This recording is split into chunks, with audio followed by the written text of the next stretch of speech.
मुकेश अंबानी ने कैसे Indian telecom sector का चेहरा बदल दिया, ये आप सबको पता है। कैसे 2016 में लॉन्च हुई रिलायंस जियो 2018 में प्रॉफिटेबल बन गई और देश का बाकी एस्टीमेट टेलीकॉम कंपनीज को धूल चटा गई। ये कहानी क्या Indian e commerce and retail sector में भी रिपीट होने वाला है? क्या रिलायंस रिटेल और जियो मार्ट का दो धारी तलवार इंडियन ई कॉमर्स सेक्टर को फ्यूचर में लीड करने वाली है? दिवाली 2020 का सेल्स अगर देखा जाए तो फिर ये आसानी से कह सकते हैं इस लड़ाई इस बार टक्कर वाली है। अमेज़न और फ्लिपकार्ट इतना आसानी से छोड़ने वाली नहीं है। कैसे और क्यों ये दो रहा है और ये दिखाएंगे आपको आज की वीडियो में। पूरा वीडियो अंत तक ज़रूर देखिएगा और चैनल को सब्सक्राइब भी कीजिएगा। अगर आपको घर बैठे पैसा कमाना है और शेयर मार्केट में ट्रेडिंग करना है तो आपके लिए बेस्ट ऑप्शन है एंजल ब्रोकिंग का डीमेट अकाउंट। यह आपको पहले साल अमाउंट मेंटेनेंस चार्ज फ्री मिलेगा। Minimum broking charges on flat 20 rupees per day. तो देरी किस बात की है, जाओ मेरे डिस्क्रिप्शन में लिंक मिलेगा, ओपन कराओ, एंजल ब्रोकिंग के साथ ट्रेडिंग का एक्सपीरियंस उठाओ। दोस्तों, एज ए इन्वेस्टर आपको पता होना चाहिए कि देश के जीडीपी में 6.4% हिस्सा रखने वाले रिलायंस का फ्यूचर मूव क्या है और कैसे ये मूव्स आपको इम्पैक्ट करेगा। तो सबसे पहले ये बता दूं कि रिलायंस का बिजनेस शुरू हुआ था टेक्सटाइल इंडस्ट्री से, जो धीरूभाई अंबानी जी ने शुरू किया था। लेकिन उसके बाद उनका business oil and natural gas industry के तरफ गया और ऑयल रिफाइनरी का बिजनेस शुरू किया उन्होंने। मुकेश अंबानी का फोकस मगर पिछले 5 सालों में कुछ और रहा है। रिलायंस जियो के जरिए वो टेक्नोलॉजी सेक्टर में अपना पूरा लीडरशिप दिखा चुके हैं। रिलायंस जियो में लेटेस्ट 20 बिलियन की फंडिंग आई है, जिससे रिलायंस का वैल्यूएशन और मार्केट रेस्पेक्ट भी काफी बड़ा है। उसके बाद रिलायंस और मुकेश अंबानी की दूसरा इंटरेस्ट रहा है रिलायंस रिटेल पर, और उसमें भी पिछले 6 महीनों में 6 बिलियन का फंडिंग आया है।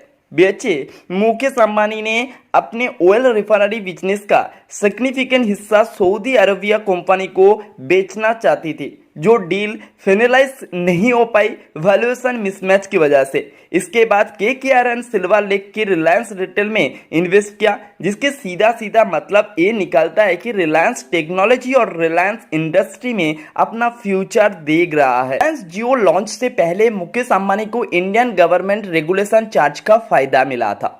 इंडियन गवर्नमेंट ने एक रूल बनाया था कि कोई भी ब्रॉडबैंड वायरलेस लाइसेंस के साथ वन टाइम फ्री पेमेंट करेगा तो वॉइस कॉल के लाइसेंस भी उसे मिलेगा।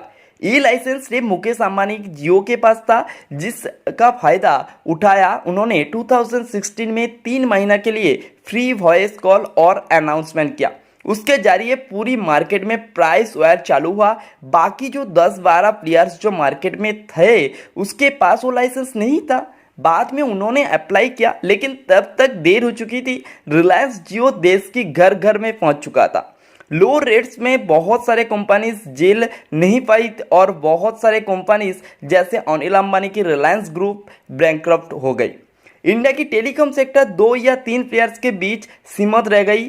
आज वो सबसे ज़्यादा 400 मिलियन सब्सक्राइबर के साथ मार्केट लीडर है। क्या ये अच्छा हुआ है?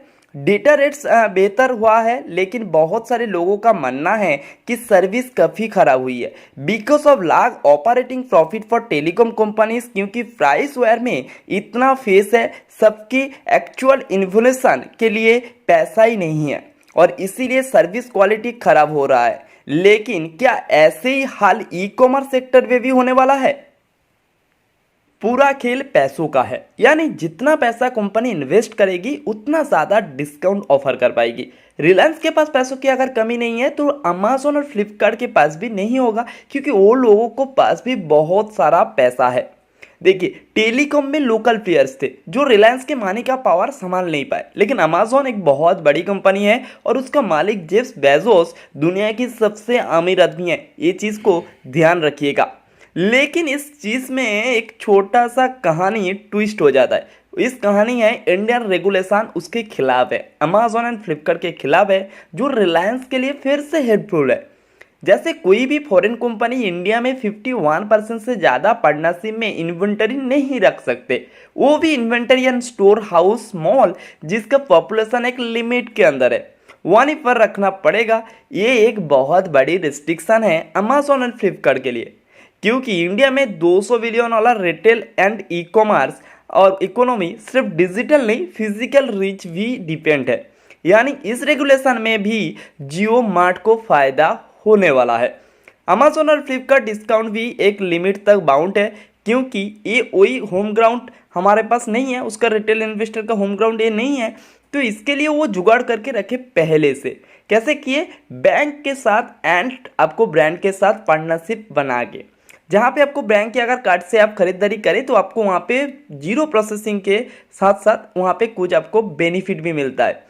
तो इसमें अगर रिलायंस रिटेल को देखा जाए तो दिवाली में 50% तक छूट देना चालू किया है, specially grocery item, food item, sugar and Samsung phone पे।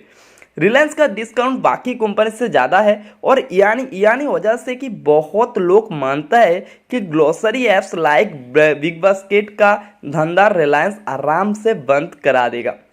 यह तो दिनों की बात है, सारे ऑनलाइन ग्रोसरी शॉप रिलायंस खरीद लेगा और अपने अंदर लगाएगा। अगर ऐसा हुआ तो फिर इंडिया की ई कॉमर्स का फाइट काफ़ी इंटरेस्टिंग हो जाएगा। अमेजोन और फ्लिपकार्ट आसानी से मार्केट नहीं छोड़ेगा, लेकिन इंडिया गवर्नमेंट की India first and make in India जो मिशन है उसके साथ रिलायंस की अपना अपना कुछ धंधा है। तो अगर ये सरकार आगे कंटिन्यू करती है और इनकी पॉलिसी कंटिन्यू होता है तो फिर अमेजोन एंड फ्लिपकार्ट के लिए इंडिया में पहला बड़ा झटका लग सकता है। आने वाले दिनों में तो ये तो हमें पता चल ही जाएगा, क्या फ्लिपकार्ट का आईपीओ से कुछ बदलेगा, क्या अमेजोन इंडिया पे आईपीओ लाएगा। ये सारे इन्फॉर्मेशन और ऐसे ही इन्फॉर्मेशन के लिए प्लीज़ मेरे चैनल को सब्सक्राइब करिए। धन्यवाद।